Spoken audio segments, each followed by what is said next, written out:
I would like to congratulate Mr. Dave Melick on his retirement from Columbus Public Schools.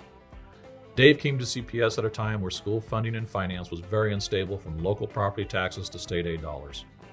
Everyone is famous for something, and Dave has been considered the spreadsheet king, especially with all those colored rows and columns. Under Dave's guidance, our financial position in the district has never been stronger, and we have built budgets based on our strategic plan to meet student needs. Dave's career stops include Arapahoe, a year as a graduate assistant at Kearney State College, Weeping Water, Schuyler, Madison, and his last stop in Columbus Public Schools for the last 8 years as our Director of Finance and Human Resources. In all, Dave is retired with 37 years in public education as a teacher, principal, and superintendent. Dave has been happily married to his wife Sherry for 39 and a half years. I'm sure that when this COVID obstruction gives way to happier times, there's the trip of a lifetime waiting for his wife Sherry. But before his 40 happily married years, Dave graduated from Abraham Lincoln High School in Council Bluffs, Iowa. From there, Dave attended UNL and received a bachelor's degree in music. Dave followed his father's footsteps and decided he wanted to try his hand at school administration, so he received his master's in administration and ed specialist degree from Kearney State College. Sherry and Dave have 2 children, Julie, who is an elementary teacher in David City, and Jeff, who works in HR in Saudi Arabia. They have been blessed with 5 grandchildren, Neil, age 10, Colson, age 7, Lauren, age 4, Sammy, also age 4, and Hayden, who's 10 months old.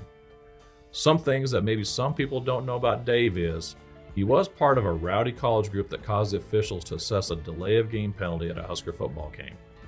Okay, the real story is that Dave played in the Cornhusker marching band, and one year their halftime show went too long. Nebraska was assessed a delay of game penalty to start second half. We understand that Coach Osborne was not very happy, but it didn't matter. They won the game handily anyway, and Dave is hoping for those winning ways to return and says, "Go Big Red." Also on his first day as a school principal, he had to send a board member's daughter home because her clothing didn't comply with the approved dress code. Doing so was the right thing, but certainly I'm sure it made him nervous until the discussion with her father and board member. Turns out she had changed her clothes between leaving home and getting to school. I've heard stories like that before. Dave's outstanding career has been recognized by many across the state. Dave was recognized as outstanding principal by the Nebraska Association of Student Councils in 1995.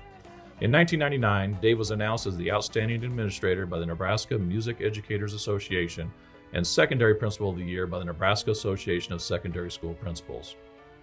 Dave says that if he hadn't become a music teacher, he probably would have taught history or perhaps political science. A story that Dave shared while serving as the District 5 representative for the National Association of Secondary School Principals, they had to go to Washington, D.C. for their meetings.